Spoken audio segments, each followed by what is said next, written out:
Rasa tak terbalas episode 46. Di rumah Baskara, Julian terbangun oleh suara ketukan pelan di pintu kamarnya. Ia membuka mata perlahan, merasa aneh karena suasana di luar masih gelap.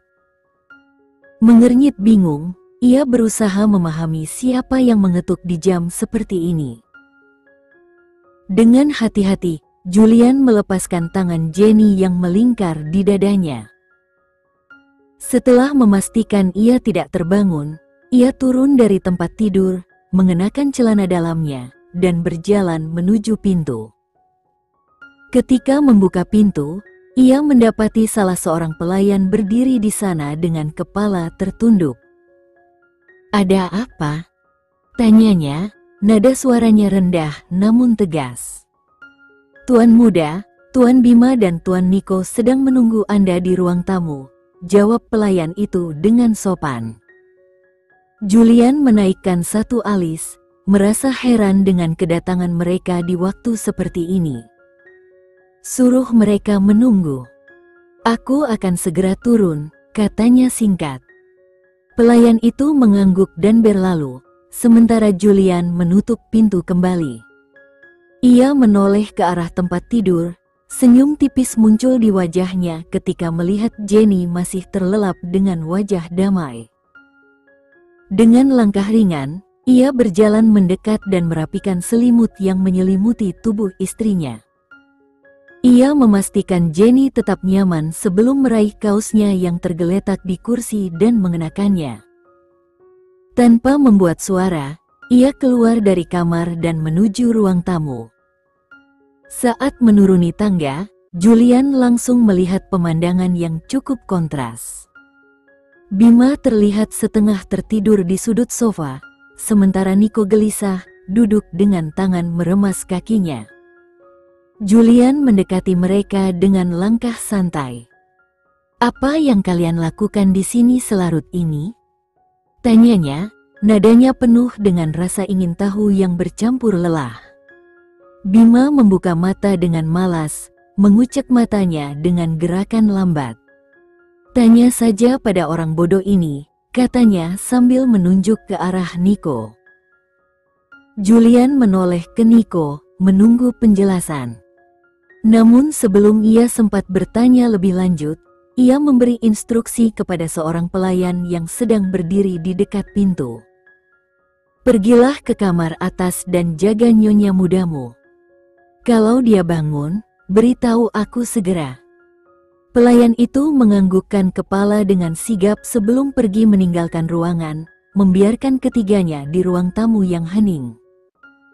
Julian melipat tangan di dadanya, menatap kedua sahabatnya dengan ekspresi menuntut jawaban. "Tidak mungkin seekor laba-laba akan melahapnya saat kamu sedang terpuruk," kata Niko. Duduk di sebelahnya, Julian bertanya, "Mengapa kamu mengganggu pria yang sudah menikah dan bahagia saat ini?" "Tepat sekali. Bahkan aku harus meninggalkan Yasmin sendirian saat ini dan bergegas ke sini bersamanya." Bima mengeluh. "Baiklah, kalian berdua diam dan dengarkan aku," kata Niko. Sambil melihat ke arah kamar Alisa, Niko berkata, "Kita bicara di tempat lain saja." "Baiklah, ayo kita ke ruang belajarku," kata Julian sebelum bangkit dari sofa. "Ada apa?" tanya Julian. "Alisa belum menikah," kata Niko. Bima membelalakan matanya karena terkejut sementara wajah Julian tetap tidak berubah. "Apa?" teriak Bima. "Jangan berteriak. Istriku sedang tidur nyenyak, jadi jangan berani-berani membuat keributan dan mengganggu tidurnya," kata Julian. "Julian, jarak ruang belajar dari kamarmu itu cukup jauh," kata Bima. Julian menggelengkan kepalanya dan berkata, "Tapi tetap saja, aku tidak mau mengambil risiko." Bima memutar matanya dan bertanya, "Tapi bukankah dia sudah menikah 8 tahun lalu dengan tunangannya yang sudah diatur?" Niko menepuk dahinya dan berkata, itu semua salah paham. Sebenarnya aku yang salah paham padanya dan merusak semuanya. Alisa bilang kemarin kalau dia belum menikah. Lalu mengapa dia berbohong selama bertahun-tahun? Tanya Bima. Julian menghela napas panjang, memandang kedua sahabatnya dengan tatapan penuh penyesalan sekaligus rasa lelah. Bohong apa yang kau maksudkan, Nico? Kalian berdua saja yang cukup bodoh untuk percaya bahwa Alisa sudah menikah. Apa kalian pernah melihat cincin di jarinya? Atau pernah bertemu dengan suaminya? Tidak, kan? Lalu, atas dasar apa kalian memutuskan bahwa dia menikah? Bima menatap Julian dengan alis terangkat, sementara Nico hanya bisa menunduk, merasa malu. Serius, bagaimana mungkin Alisa dan aku bisa punya teman bodoh seperti kalian? Julian melanjutkan dengan nada sarkastis. Bima mendesah panjang dan menyandarkan tubuhnya di kursi. Baiklah, cukup ceramahnya. Sekarang, apa rencanamu, Nico? Nico mengangkat bahu sambil mengusap lehernya dengan canggung. Entahlah. Mungkin aku akan melamarnya lagi. Atau melakukan sesuatu yang besar untuk membuktikan kesungguhanku. Bima tertawa kecil, menatap Nico dengan pandangan skeptis. Dan kau pikir dia akan langsung memaafkanmu dan menerimamu kembali begitu saja? Nico terdiam, menelan ludah dengan gugup. Jadi, dia tidak akan melakukannya? Sejujurnya, kurasa itu tidak akan semudah itu, temanku, jawab Bima sambil tersenyum miring. Julian mengangguk, setuju dengan Bima. Memang benar, Nico. Kau harus berusaha keras. Tapi, jangan khawatir, kau adalah pria paling tampan di antara kita bertiga. Jadi, hanya perlu sedikit usaha, dan mungkin dia akan berlari ke pelukanmu. Mendengar kata-kata itu, wajah Nico langsung cerah. Matanya berbinar penuh harapan. Kau sungguh-sungguh? Kau benar-benar berpikir bahwa aku adalah yang paling tampan di antara kita? Julian menatap Nico dengan seringai kecil di wajahnya. Tentu saja tidak. Itu hanya bercanda.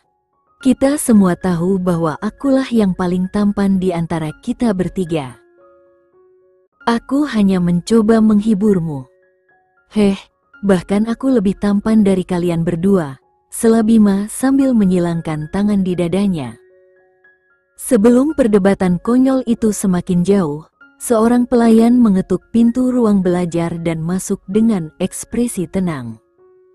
Tuan muda, Nona. Apakah dia sudah bangun? Potong Julian cepat. Pelayan itu mengangguk sopan, menjawab singkat, ya, Tuan Julian. Nona sudah bangun. Julian langsung berdiri dari kursinya, wajahnya berubah menjadi lebih serius. Baik, aku akan ke sana. Bima memutar matanya sambil berkata setengah bercanda, lelaki yang sudah menikah. Selalu siap siaga untuk istrinya. Julian tersenyum tipis, tidak memedulikan komentar Bima. Ia melangkah keluar dari ruang belajar, meninggalkan Nico yang masih tenggelam dalam pikirannya, dan Bima yang terus mengolok-olok. Ketika pintu ruang belajar tertutup, Bima menepuk pundak Nico. Kau dengar itu? Jangan sampai kalah, bro. Kau punya tugas besar untuk memenangkan hati Alisa lagi.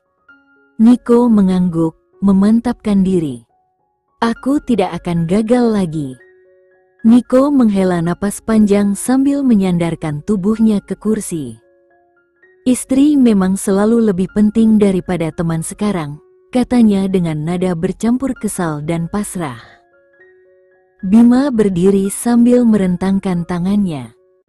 Baiklah, aku juga akan pulang. Yasmin pasti sudah menunggu dengan ekspresi, "Kamu terlalu lama nongkrong sama temanmu." Sebelum Niko sempat membalas, Bima sudah melangkah keluar dengan langkah cepat, meninggalkan Niko sendirian di ruang belajar, tenggelam dalam pikirannya tentang semua kesalahan yang telah ia buat 8 tahun lalu. Saat Julian kembali ke kamar tidurnya, ia menemukan Jenny masih terlelap. Ia tersenyum kecil melihat istrinya, wajahnya damai dalam tidur. Setelah melepas kemejanya, ia menutup pintu perlahan sebelum berbaring di sampingnya. Ketika Julian sedang mencari posisi nyaman, Jenny tiba-tiba menggeliat dan memeluk dadanya dengan erat. Julian tersenyum lembut, tangannya bergerak mengusap punggung istrinya dengan penuh kasih. "Kemana saja kamu?" gumam Jenny dengan suara serak khas orang yang baru bangun tidur. "Merindukanku?" Julian bertanya sambil terkekeh kecil. Jenny mengangguk pelan tanpa membuka matanya. "Aku merasa gelisah kalau tidak melihatmu saat bangun tidur." Julian tertawa kecil, suaranya rendah namun penuh kehangatan. "Kamu memang konyol. Tapi kalau aku harus pergi untuk perjalanan bisnis suatu hari nanti, apa yang akan kamu lakukan?" Jenny membuka matanya sedikit, tersenyum manis sambil menjawab, "Aku akan ikut denganmu. Aku tidak peduli sejauh apapun tujuanmu." Julian menariknya lebih dekat, menyentuh dahinya dengan lembut. "Kalau begitu, aku tidak akan pernah merasa bosan." Setelah hening beberapa saat, Julian bergumam lembut, "Jenny." Jawab Jenny setengah mengantuk. Julian tersenyum jahil. "Apa kamu sudah siap untuk ronde berikutnya?" Jenny membuka matanya, menatap suaminya dengan tatapan tidak percaya. "Tidak, Julian. Kita sudah melakukannya 3 kali tadi malam. Apa kamu tidak puas?" Julian menggelengkan kepala dengan ekspresi yang sangat serius.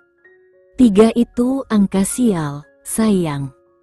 Bagaimana kalau kehidupan seks kita terkena kutukan? Aku tidak bisa mengambil risiko itu." Jenny tertawa kecil, wajahnya memerah. "Kamu benar-benar tidak pernah kehabisan alasan ya." "Aku hanya ingin memastikan hidup kita selalu penuh keberuntungan," balas Julian dengan seringai nakal sambil menariknya lebih dekat. Jenny mengangkat kepalanya, menatap Julian dengan tatapan setengah mengantuk tetapi penuh makna. "Kamu tahu," katanya, "kadang-kadang aku merasa kamu masih seperti anak kecil." Julian tersenyum nakal, mendekatkan wajahnya ke leher Jenny. Sambil mencium lehernya dengan lembut, dia berbisik, "Kalau begitu, apakah anak kecil melakukan ini?" Tangannya bergerak pelan, menciptakan sensasi yang membuat Jenny menggeliat. Kemudian, dengan seringai menggoda, dia menambahkan, "Atau mungkin ini," sambil menggigit bibir bawahnya dengan lembut. Jenny mendorongnya pelan, mencoba mengendalikan tawa kecil yang lolos dari bibirnya. "Trikmu itu tidak akan berhasil malam ini, Julian. Aku benar-benar kelelahan, dan ini semua salahmu." Julian mengangkat alis, berpura-pura tidak percaya. "Salahku? Kenapa harus salahku?" Jenny menghela napas, wajahnya menunjukkan ekspresi bercanda tetapi lelah. "Tentu saja salahmu. Setengah energiku habis untuk membujukmu agar tidak meninggalkanku sendirian, dan setengahnya lagi habis untuk, ya, menyenangkanmu di ranjang." Dia melirik Julian dengan tatapan penuh sindiran. Julian terkekeh, lalu menundukkan kepala untuk mencium kening Jenny dengan lembut. "Maafkan aku, sayang. Aku memang keterlaluan tadi. Aku tidak seharusnya bersikap seperti itu." Jenny menghela napas panjang, matanya menatap Julian dengan campuran cinta dan kelelahan. Aku kadang penasaran, apa yang akan terjadi kalau suatu hari aku tidak menghentikanmu? Apa kau benar-benar akan pergi begitu saja? Julian menggelengkan kepala dengan mantap, suaranya penuh dengan tekad. Tidak, aku tidak akan pernah melakukannya. Aku tidak akan pernah meninggalkanmu sendirian. Aku berjanji, aku tidak akan pergi tanpa berbicara baik-baik denganmu. Itu tidak akan terjadi lagi. Jenny tersenyum kecil, lalu mengangkat alisnya dengan tatapan menggoda. Aku ingin percaya padamu, Julian. Tapi aku tahu, kamu tidak pernah berpikir jernih saat marah. Jadi jangan khawatir, aku juga tidak akan pernah membiarkanmu pergi begitu saja. Tanpa menunggu jawaban, Jenny mendorong Julian dengan lembut, membuatnya rebah di tempat tidur. Sekarang biarkan aku tidur. Aku benar-benar butuh istirahat. Julian mendesah pasrah tetapi penuh kehangatan. Ia menarik Jenny ke pelukannya, membiarkan tubuh mereka tenggelam dalam kehangatan malam. Selamat tidur, istriku, bisiknya, sebelum menutup matanya dengan senyum lembut di wajahnya. Keesokan paginya, saat Julian terbangun, ia segera menyadari bahwa Jenny tidak berada di sampingnya. Wajahnya berubah serius, keningnya mengerut ketika ia mulai mencari keberadaan istrinya. Langkah-langkahnya membawanya keluar kamar, hanya untuk bertemu seorang pembantu yang sedang menyapu koridor. Pembantu itu berhenti sejenak, menundukkan kepala dengan sopan, dan berkata, "Selamat pagi, Tuan Muda. Nyonya Muda meminta saya memberitahu Anda bahwa dia sedang berada di bawah bersama Nyonya. Jadi, Anda tidak perlu panik." Mendengar itu, Julian menghela napas lega, mengangguk singkat, dan kembali ke kamarnya untuk bersiap-siap. Di lantai bawah, suasana penuh dengan tawa hangat. Ibu Sandra memegang secangkir teh, berbicara dengan ekspresi ceria. "Kamu seharusnya melihatnya kemarin, Wulan," katanya sambil tertawa. "Dia menangis seperti bayi. Lucu sekali." Ibu Wulan ikut tertawa kecil, matanya bersinar dengan kehangatan. Anak itu memang malang. Dia sudah banyak menderita, tapi sepertinya dia harus menghadapi lebih banyak lagi. "Memang pantas dia mendapatkan itu," balas Ibu Sandra dengan tegas, meskipun nadanya tetap ramah. Sambil menyeruput tehnya, Ibu Sandra menoleh ke arah Jenny yang duduk di sofa. Senyum kagum terpancar di wajahnya. "Menantu perempuanmu sangat cantik, Wulan," katanya dengan tulus.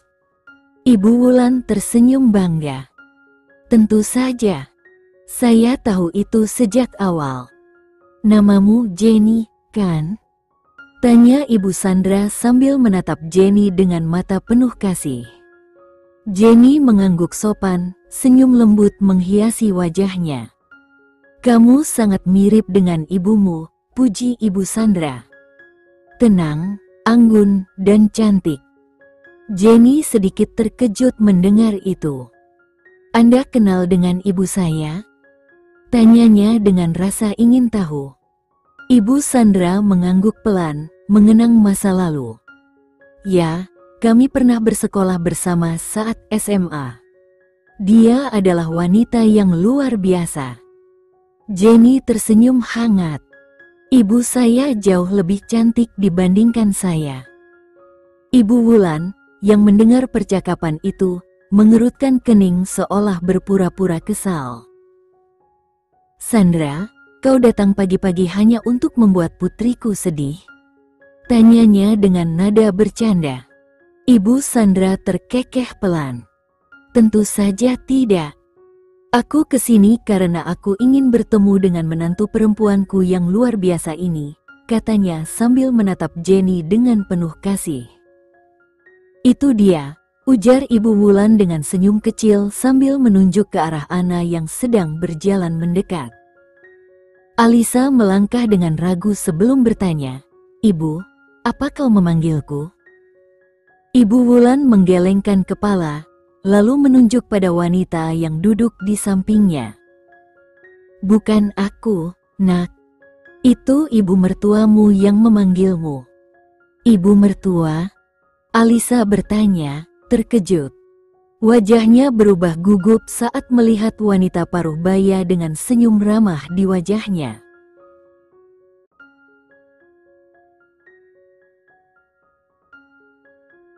Sekian dulu ya video kali ini, kita lanjutkan lagi videonya di lain waktu. Oh iya, bagaimana menurut kalian? Semoga bisa sedikit menghibur kalian semua. Untuk teman-teman yang baru nonton, jangan lupa subscribe ya, hehehe.